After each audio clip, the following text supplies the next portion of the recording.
day everyone, this is Patrick from EasyFX Code Trading System, and this is Saturday the 28th of March 2020, and this is the weekly analysis for spot gold and dollar yen for the first week of April next week. And this is just a quick highlight review from last week.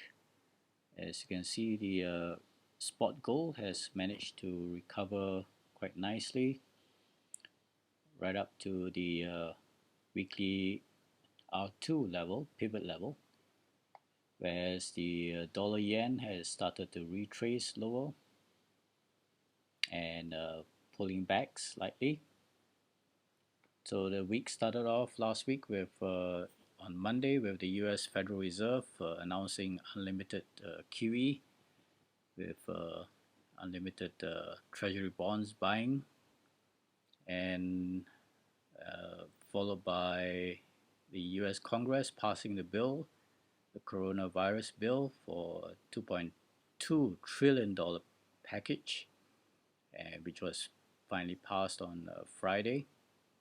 Those are the two big news for the US. But then on Thursday, there was also a major hiccup in the unemployment side with record claims of over 3.2 million on unemployment claims, and that hurt the US dollar as well.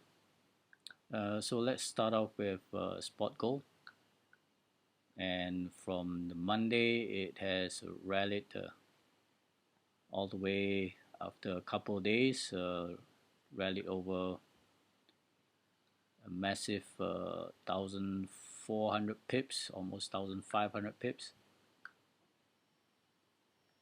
And from the 1500 support level, where the daily 200 EMA is, and climb up to the 1630 level. However, for the week, it could not break higher above the 1650 and consolidated towards the end of the week. And also, brokers have increased the spreads due to the volatility and attempting to clamp it down. You can ignore this spike down here on the Thursday, which I believe was I see markets had probably had a flash crash. If we go down to even the 1 hour or 30 minutes, it was really just a flash crash event of over it's over 1,000 pips there, right to the support of the 1500. May not, I don't see it on other brokers, so it's probably specifically for this broker here. So we can also, let's move this fib now to show the latest move.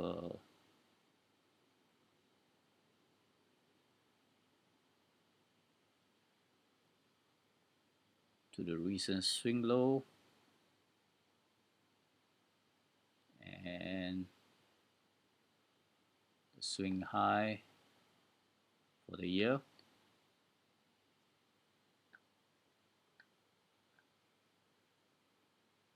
So it's attempting to retrace all the way back up to the 78.6 fib level, fib retracement level. If I move it back around here, you can see that the actual retracement levels. So it's punched through the 50% fib retracement level easily through the 55 daily EMA and just short of the 78.6 fib retracement level. Alright, so this was a massive recovery for spot gold, but now it's consolidating, and we'll see whether this new support will hold at 1600 or whether there's a bit more retracement back down to the 50% fib level at the 55 daily AMA, and we'll see whether it's able to break above the resistance at 1650.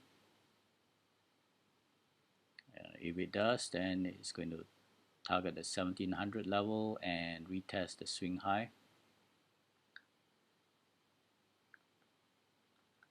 Alright, and next week there is the US non-farm payroll report on Friday, so that's going to be a key one to watch out. Let's take a look at the dollar yen.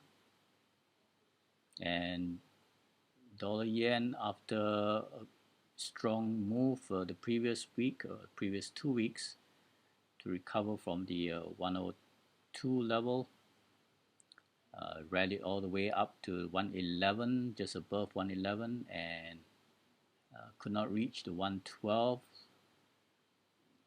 area to retest the swing high, and it has retraced the last couple of days back down to the 108 support level.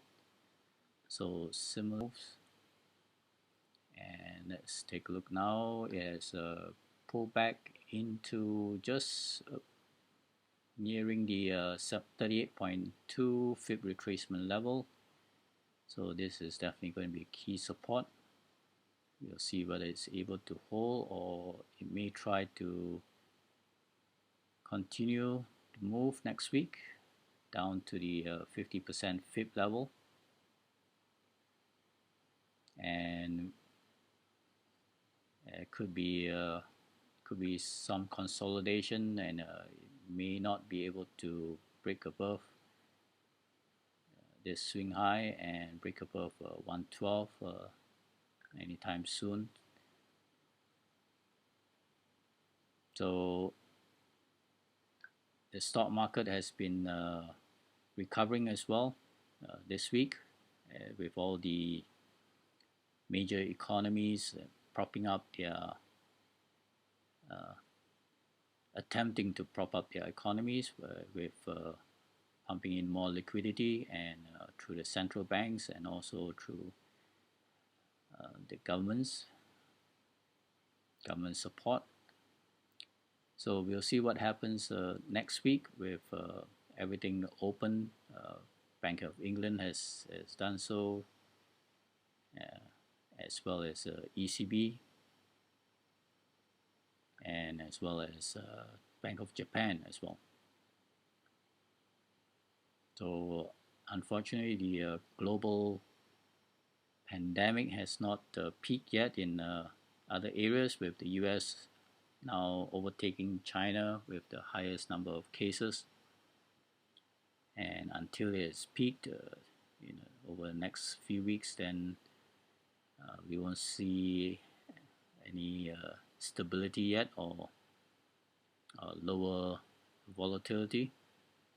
And all these additional debt is creating a major global debt crisis now, but that's another story. Alright, so key ones to watch next week. The only one is the US non-farm payroll report, and along with any other government rescue packages, and central banks, I think, have already done as much as they could in this short term. Alright, so meanwhile, have a safe and good trading week, and cheers for now.